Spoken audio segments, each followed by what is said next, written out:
Right now, somewhere in the world, someone is playing a video game, maybe it's you.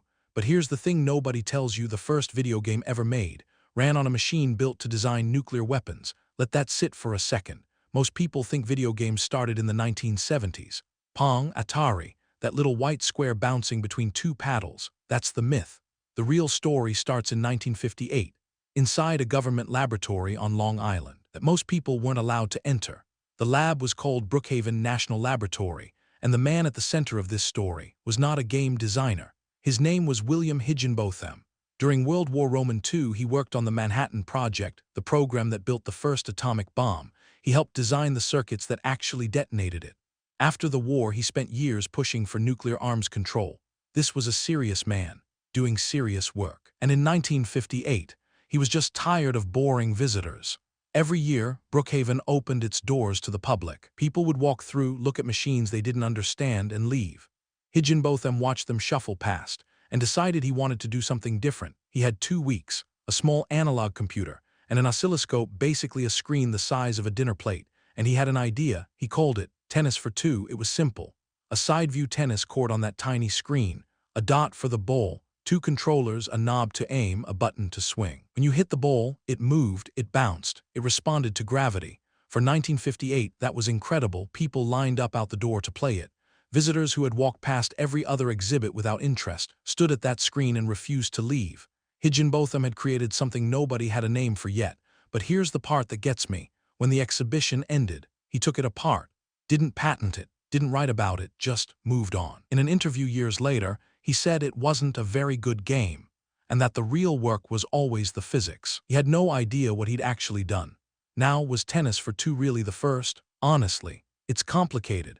In 1952, a British scientist named Alexander Douglas built a tic-tac-toe game at Cambridge as part of his PhD thesis.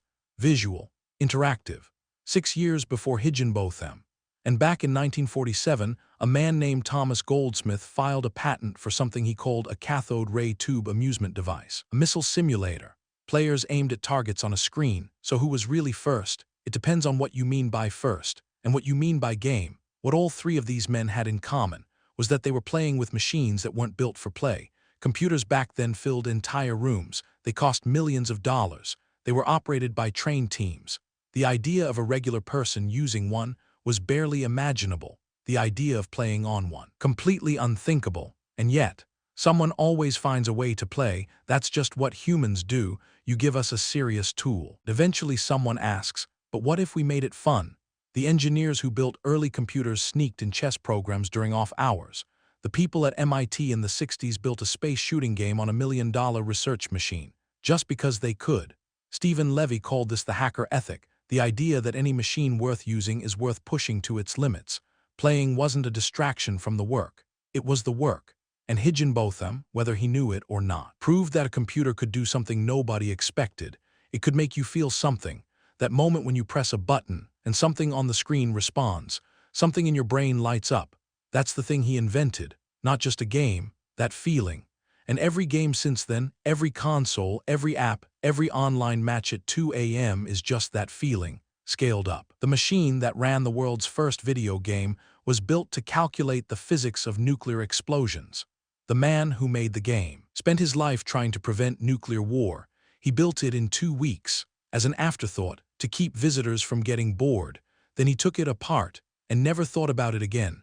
You're playing it right now, the game on your phone, the console on your shelf, that little dot bouncing on a screen in 1958. It's all the same thing, a person, a screen, a button, and a world that responds. William Higginbotham built that world, then he walked away, and the rest of us never stopped playing.